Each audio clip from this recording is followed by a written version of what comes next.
Mr. Secretary, how many employees were there at HHS when you took over? 82,000. How many do you have today? 62,000. Okay. It's about the level it was in 2019, right before COVID. Is this the first time that an institution in America has ever downsized? I don't think so. I think private and public institutions have historically. Microsoft just announced that they were going to reduce their workforce by 6,000 people. You think that'll be the end of Microsoft? Senator, we wouldn't have reduced anybody. You think that'll be the end of Microsoft? I don't think so, Senator. What happens when Senator John Kennedy presses RFK Jr., now the HHS Secretary, on waste, fraud, and food that's literally poisoning kids? This Senate hearing just got personal, heated, and brutally honest. This one's a must-see. Meta, I still call them Facebook, just announced they're going to reduce their workforce by 3,000 people. You think that'll be the end of Meta? I imagine it will not. Yeah. Think maybe the people at Meta know what they're doing? I think that they do. They make a lot of money, Senator. Do you hate NIH? I love NIH. I grew up with NIH. I visited when I was a boy. I loved science, and those were my favorite afternoons, visiting the labs at NIH. Do you hate medical research? No, I think we need to lead the world in medical research in this country. In fact, isn't it true, Mr. Secretary, that you would like to see more money spent on medical research? Obviously, I'm the secretary of this department. No secretary wants to see his budget cut. Well, one way of doing that, it seems to me, would be to stop some of the stealing. And let me tell you what I mean by that. Let's suppose you give NIH gives a university $100 million to research, for medical research, to research a cure. And that university takes $30 million of it, doesn't spend it on the research. They use it to subsidize the rest of their university. Does that show a commitment to medical research? No, and I mentioned before the example of Stanford, which was taking 78% in indirect costs, and we don't know what they were spending. That's theft, isn't it?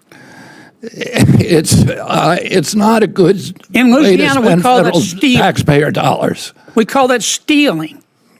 Is there any doubt in your mind that a lot of universities are taking this NIH money, which is supposed to be spent on medical research, and using it to fund other parts of their university? Is there any doubt in your mind, Bobby? Oh, and Senator, the other people who are writing grants, like the Gates Foundation, the Rockefeller Foundation, they paid 10% to 15% in indirect costs. We were paying 50, 60, 70%. So, in fact, what you're doing is adding money to medical research. We will be able to fund many, many, many more studies by eliminating that $9 billion, at least part of that $9 billion cost. I want to ask you about LAHEAP. Are you familiar with this GAO report they did on LAHEAP? I am not, Senator. They found, they audited 7 states. They found 11,000 dead people getting LAHEAP grants. You familiar with that? No, but that is pretty typical of many of the other programs that we're working with. They found prisoners getting grants. Were they using the grants to heat their jail cell? They found 1,000 federal employees getting the grants with federal salaries that greatly exceeded the income limits. They found some of those folks living in $1 million homes. I got 18 seconds. Why do we allow highly processed foods in America? That's a complicated question, but it's driven by profits, but to a food industry that is making money by poisoning American kids, and they don't do it abroad. They make the same products for Canada and for Europe that do not contain many of those chemicals.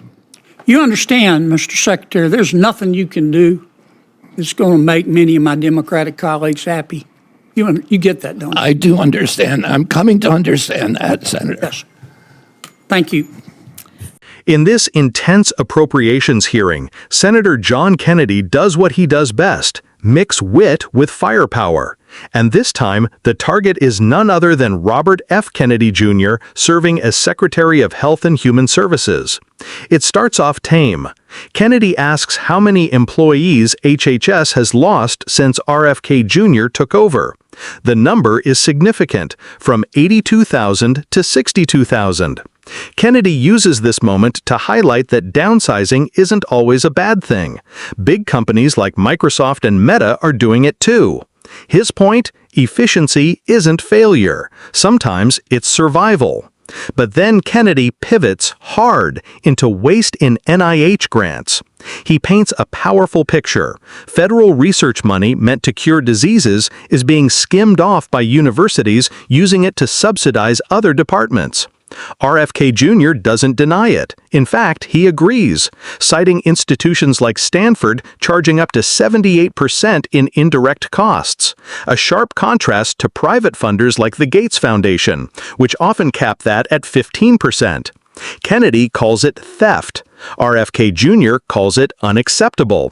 Either way, it's a moment of rare bipartisan agreement on government waste. And just when it seems the conversation is wrapping up, Kennedy strikes again, this time with a GAO report showing 11,000 dead people received heating assistance. Then prisoners, millionaires, even federal employees raking in far more than the income limit. RFK Jr. doesn't dispute it. In fact, he admits this kind of mismanagement is widespread. But the biggest gut punch comes in the final seconds. Why do we allow highly processed foods that poison American kids? RFK Jr. doesn't flinch. He blames corporate profits. He admits these same food companies sell safer versions of their products abroad, but give the U.S. the worst. Whether you agree with Kennedy or not, his style cuts deep, and today's exchange shows both the dysfunction and truth-telling that too often collide in D.C. If you appreciate direct questions and fearless accountability like this, hit that like button and subscribe for more breakdowns that cut through the noise on Capitol Hill. We keep it sharp, simple, and real.